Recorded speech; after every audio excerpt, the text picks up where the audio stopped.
Welcome to the lounge. My name is Toby Roydell, and today we will continue where we left off last time, because we talked about what we can do against a creative blockade, and today that will be a really good and great method that always works.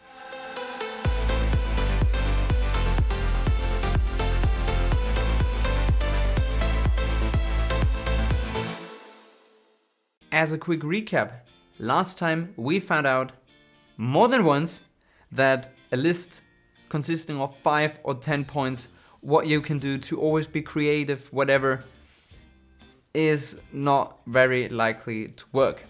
At least not for everyone, at least not for me. Most tips and tricks lists will tell us, it's most of the time number 1 point.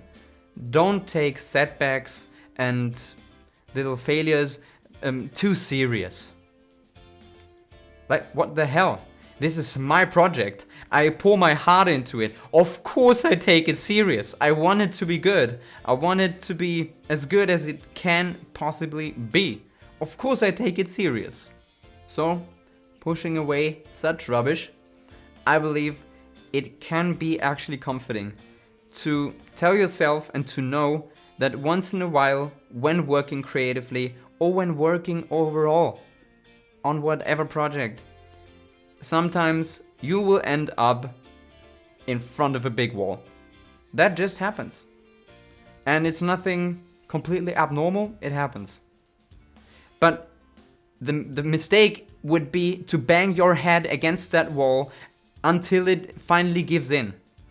That costs way too many resources and most likely leads you to nowhere. Because even if you get through that wall, there might be another wall behind that one.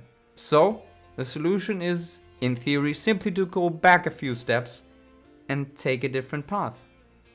Sounds simple, right? This one mistake that I already hinted towards, that I believe most people actually do, is that they do not know that they can take a different direction at any time. It sounds so simple, but why do people consistently try to stay on that path and not deviate from it at all? They fall into the trap of the fear of their project being a failure, and consequently of them being a failure. And so they stay on their path and put more and more resources into slamming through that wall. And then there's another wall and another wall. But never ever would they be able to accept that this path might lead nowhere and they have to take another one.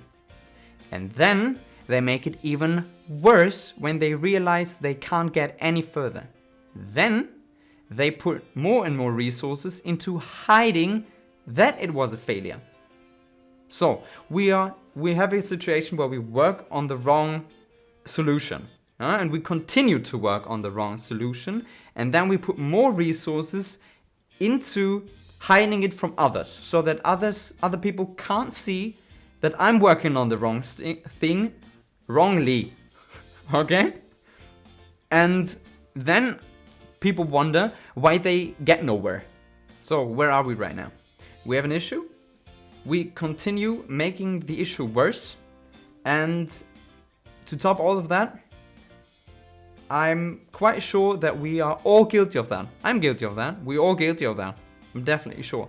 Because it's hard to accept when you've done something wrong, and many parts of society, probably your friends, parents, whoever, in everyone's lives there are people we are afraid of, that they think that we failed at something and we don't want them to know. That's the reason why. We have a really bad culture of a failure, a mistake culture, failure culture, a culture to deal with mistakes that we do. If the lyrics of my song lead to nowhere, if the characters of my story are not what I expected them to be, if my video suddenly takes a completely different turn and I don't like it, then I have to go back sometimes to point zero. With the difference of me having a lot of experience. But what is point zero? It is, what is my mission? It takes a lot to step out of your current situation, to step out of the picture and try to see the whole picture. And what is my mission is a question that finally leads into what are my goals? What is the impact I want to have? If I want to have an impact. If I do my projects just for me, that's fine too.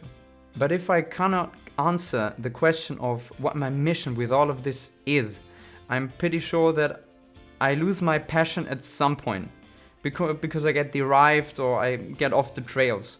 But if I never forget why I'm doing this, and it's kind of a staying true to yourself, then you have the best chances of writing really, really good lyrics for your song, lovable and compelling characters for your stories, and make videos that have an impact. Will there be a lot of rubbish on the way?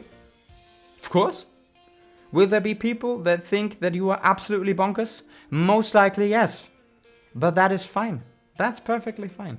But when self-doubt creeps in, it leads you to a wall where you can't get through and have no other way than banging your head against that wall. That won't get you anywhere. So the simple summary is, once again, there is no list consisting of 5 points what you can do to be creative. It all starts and ends with yourself. All the good jazz, blah blah, we know that. There's no other way around. If you liked today's video, however, you know how YouTube works these days. But more importantly, new videos are out every 2 weeks on Monday, so you're welcome to check them out. My name is Toby Roydell, and I hope to see you again next time here in my lounge.